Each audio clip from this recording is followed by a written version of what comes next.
बात चलता बही शादी के तले शुरू कलेला बराबादी के सच कहे बतिया हमर काहे नहीं खमाना बोला हर के पेशेंट होई बारू तू त जानो हाँ हो कैसे हो जाइबू दोसरा के अमाना ना हो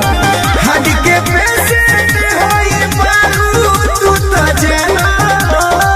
ओहो कैसे हो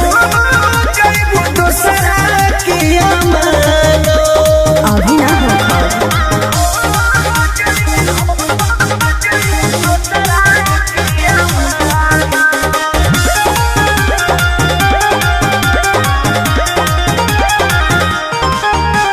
तहरा से हम नाही जाइबो सोना दूर हो काहे करो तारा तूरो मैं कम जरूर हो बोला ऐसे काहे कर तारा खाली एक पतिया हम सोचब सोना का दिल में रही अखिया बहिलो रे पोछम सोना चुप हो जा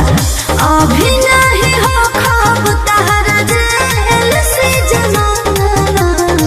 बुझला हड के पेशेंट होई बारू तू त जानो हाँ हो कैसे हो जाइबू दोसरा के अमानो हड के पेशेंट होई बारू तू त जानो कैसे हो जाइबू दोसरा के अमानो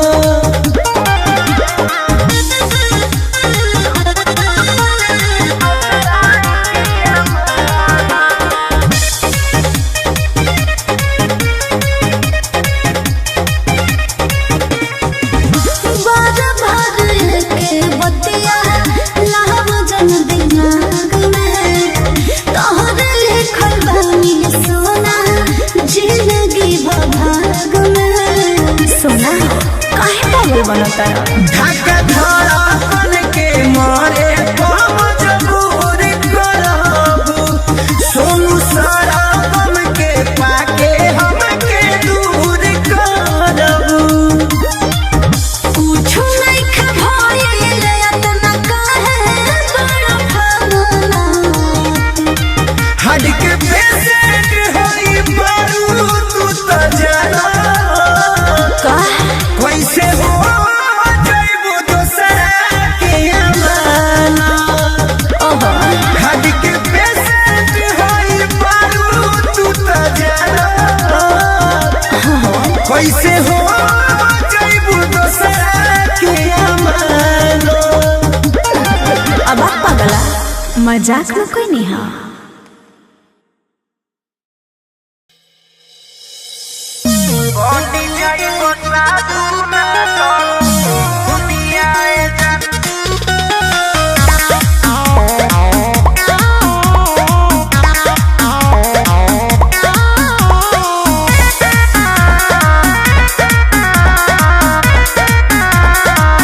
भले काल्हे करे जा बियाह हो जाई जानी सोची हो कि जिंदगी तबाह हो जाई ए जान असली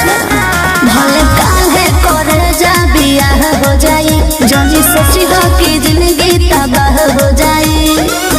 कब हो बदली ना हमार दुनिया ये जान जबले ससुरावा से लौटी के आई बुअर लौटी के आई बुहो बन जाई साधु ना तो खूनिया ए जन रे बन जाई साधु ना तो खूनिया ए जन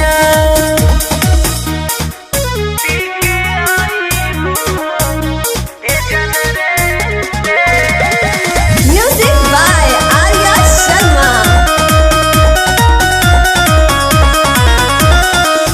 हर चल जाइम छोड़ के भोले देशवा करी हो जानी पागल के भेष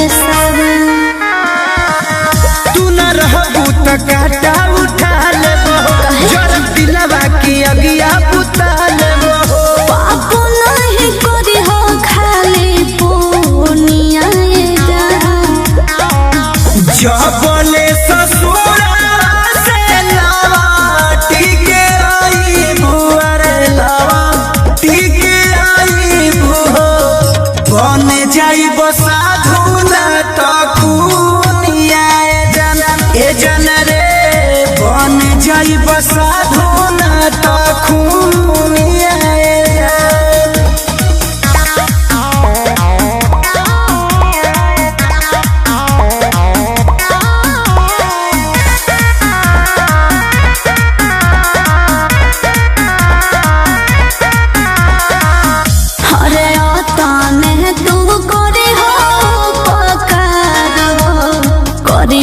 जानी जीना की बेकार हो। सोनू बनी है ना प्रेम के रोगी हो, भले शरमी उठा के बनो जोगी हो। धक्का धड़कन होई ना जिंदगी सुनिया जब बोले ससुरा से लाटी के आई बोला टीके आई बनी जाई साधु ना तो खूनिया ए जान रे बन जाई साधु